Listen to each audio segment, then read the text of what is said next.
ಕರ್ನಾಟಕ ರಾಜ್ಯದಲ್ಲಿ ಸಿದ್ದರಾಮಯ್ಯನವರ ನೇತೃತ್ವದ ಸರ್ಕಾರದ ಈ ಒಂದು ಸಂದರ್ಭದಲ್ಲಿ ಏನಾಗ್ತಿದೆ ಅಂತ ನಮಗೆ ಅರ್ಥ ಆಗ್ತಾ ಇಲ್ಲ. ಇವತ್ತು ರಾಜ್ಯಸಭಾದ ಚುನಾವಣೆ ಆಗುತ್ತೆ. ಕಾಂಗ್ರೆಸ್ಸಿನ 3ನೇ ಅಭ್ಯರ್ಥಿ ನಾಸೀರ್ ಹುಸೇನ್ ಗೆಲ್ತಾರೆ.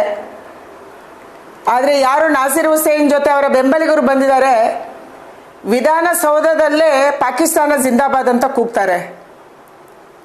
ಅದನ್ನು ಪ್ರಶ್ನೆ ಮಾಡೋಕ್ಕೆ ಹೋದಂಥ ಪತ್ರಕರ್ತರಿಗೆ ನಾಸೀರ್ ಹುಸೇನ್ ಆವಾಜ್ ಆಗ್ತಾರೆ.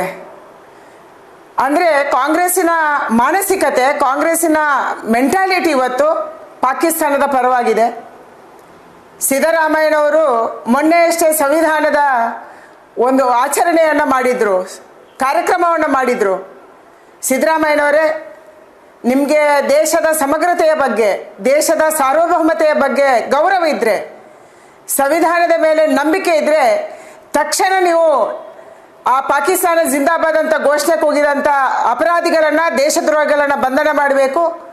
ಅವರಿಗೆ ಬೆಂಬಲ ಕೊಟ್ಟಂಥ, ಅವರ ಪರವಾಗಿ ನಿಂತಂಥ ನಾಸೀರ್ ಹುಸೇನ್ ಅವರ ಮೇಲೆ ಕೂಡ ಕೇಸನ್ನು ಹಾಕಬೇಕು. ನಿಮಗೆ ಶಕ್ತಿ ಇದೆಯೋ ಇಲ್ಲ ನಂಗೆ ಗೊತ್ತಿಲ್ಲ, ಆದರೆ ಇವತ್ತು ಆ ಶಕ್ತಿಯನ್ನು ಸಿದ್ದರಾಮಯ್ಯನವರು ತೋರಿಸಬೇಕಾಗಿದೆ. ಯಾಕೆಂದರೆ ನಮ್ಮ ವಿಧಾನಸೌಧದೊಳಗೆ, ನಮ್ಮ ಶಕ್ತಿ ಕೇಂದ್ರದಲ್ಲಿ ಬಂದು ಪಾಕಿಸ್ತಾನ ಜಿಂದಾಬಾದ್ ಅನ್ನುವಂಥ ಘೋಷಣೆ ಕೂಗುವಂಥ ಧೈರ್ಯ, ಆ ದಾಷ್ಟ್ಯ ಯಾರಿಗಾದ್ರೂ ಬರುತ್ತೆ ಅಂತಂದರೆ ಅದನ್ನು ನಾವು ಸಹಿಸ್ಕೊಳ್ಳೋದಕ್ಕಾಗೋದಿಲ್ಲ.